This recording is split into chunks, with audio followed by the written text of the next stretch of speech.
زندگی منشوری است در حرکت دوار، منشوری که پرتو پرشکوه خلقت با رنگ‌های بدیع و دلفریبش آن را دوست داشتنی، خیال‌انگیز و پرشور ساخته است.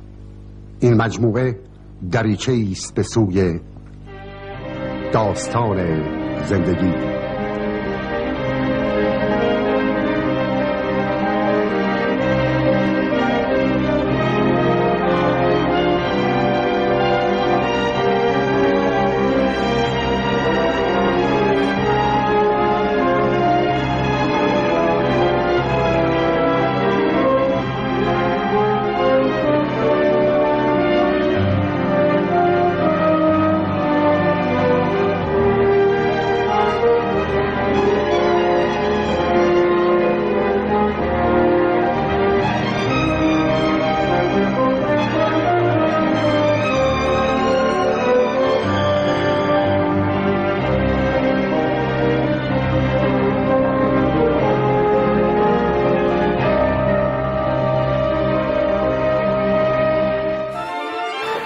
چی گلمی سر بزنم خدایا، کری بشم گب بزنم خدایا. دولت و مسئولین بی بخار، خاک امی صرف گدد 8000. گرانی بشکنی امی کمرا، نهار هیچی با من نسیم شامره. سرخ پامودر کیلوی 20 تومن، خدا بیا مردم ره رام بکن. خانه کرایه چی گرانه بسته، زندگی امر حرام بسته. چطور عروسی بکنه جوانان، چادر بزند بخوست خیابان. اما اگه می نره بگو های بدوش، مردم خون با ما به والله بجوش. آقا اما نه نریمی خواب نریم، جگرانی خسته ایمی تاب نریم. از گوشت و مرغ و ماهی و مرغانه، پامودر و برنج نیمدانه.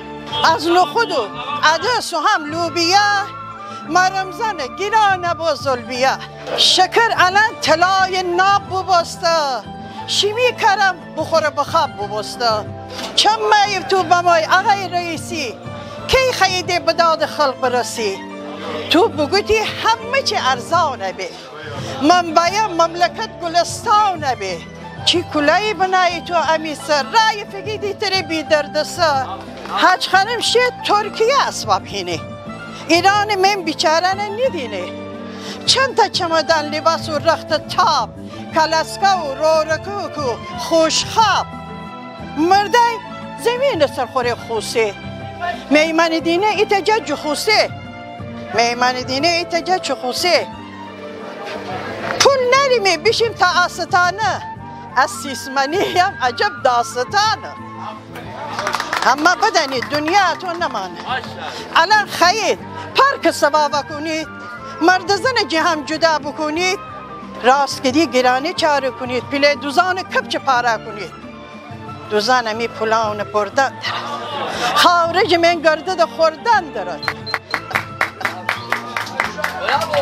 غارت بگودن نزنین ایرانه، غارت بگودن نزنین ایرانه. بدن دیهاتویی نمانه. آنگاه چنه بزه مردن دارم، زنبیله که خالی خانه بردن دارم.